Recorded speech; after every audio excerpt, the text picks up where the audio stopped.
नमस्कार दोस्तों। 8 नवंबर 2016 की शाम को मोदी जी ने जब काले धन के खिलाफ सर्जिकल स्ट्राइक किया, उसी दिन से आज पूरे देश में एक क्रांति की लहर फैल चुकी है। मुझे वो क्रांति याद आती है जब देश आज़ाद हुआ था। 1947 के पहले जब देश आज़ाद होने की अवस्था में था, तब शायद हमारे पुरखों के चेहरे पर जो क्रांति की लहर थी, जो खुशी की लहर वो महसूस कर रहे थे, शायद दोस्तों हमने तो वो लहर नहीं देखी, वो खुशी महसूस नहीं की। लेकिन हम नसीबदार हैं।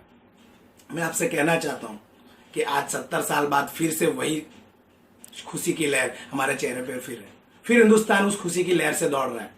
वो खुशी की लहर है काले धन के खिलाफ। आज से 70 साल पहले हम अंग्रेजों से आजाद हुए थे और आज 70 साल बाद हम काले धन से आजाद होने जा रहे हैं। दोस्तों, मैं आपसे एक बात शेयर करना चाहता हूँ कि हमने पूरे विश्व को 2 भागों में बांट रखा है।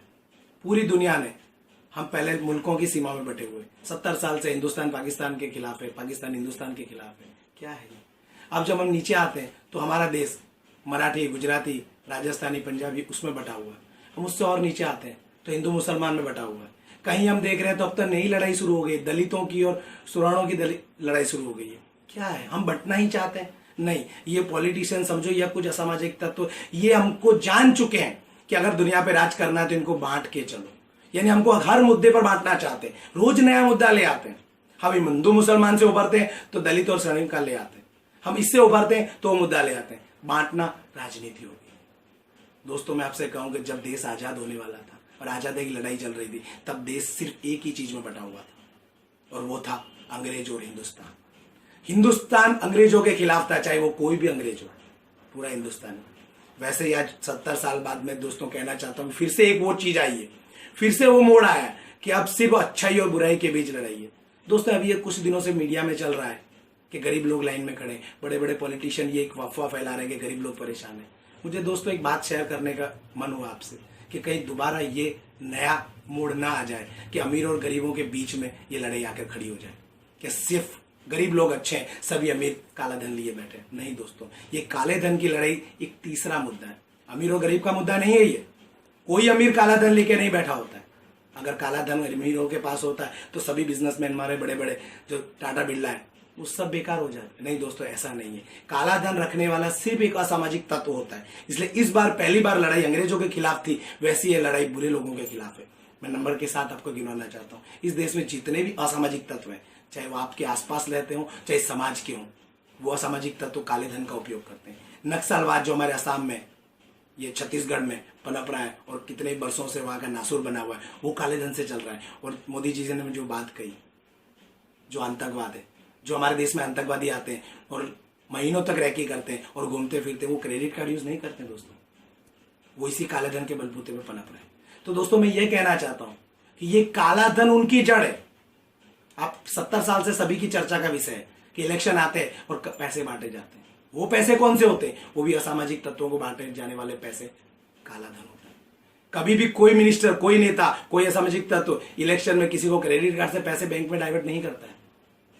जब भी देश में दंगे फसाद होते हैं तब भी यही काला धन पैसा काम आता है। अभी दोस्तों कुछ समय पहले पटेल आंदोलन हुआ था। आप क्या मानते हो, सभी पटेल आंदोलन में उतर गए थे? नहीं दोस्तों, ऐसा नहीं था।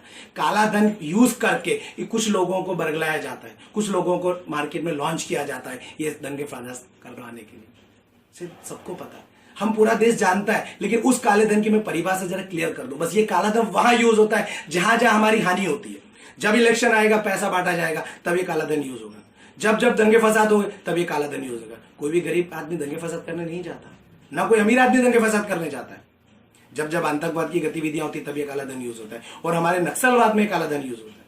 दोस्तों, एक और बात कर दूं मैं, काला सांप देखा आपने, सभी जानते हैं। अगर काले नाग के दांत तोड़ दो तो उसको मारने की भी जरूरत नहीं है। तो दोस्तों, मैं एक नई भाषा में बात करना चाहता हूँ, एक नई सोच के साथ, कि जितना भी काला धन इस देश में जिन लोगों के पास है, उनसे भी मैं विरोध नहीं करना चाहता कि नहीं, वो भी हमारे भाई है। नक्सलवाद में लगे वो भी आखिर बुद्धि से भ्रमित हुए हमारे भाई है।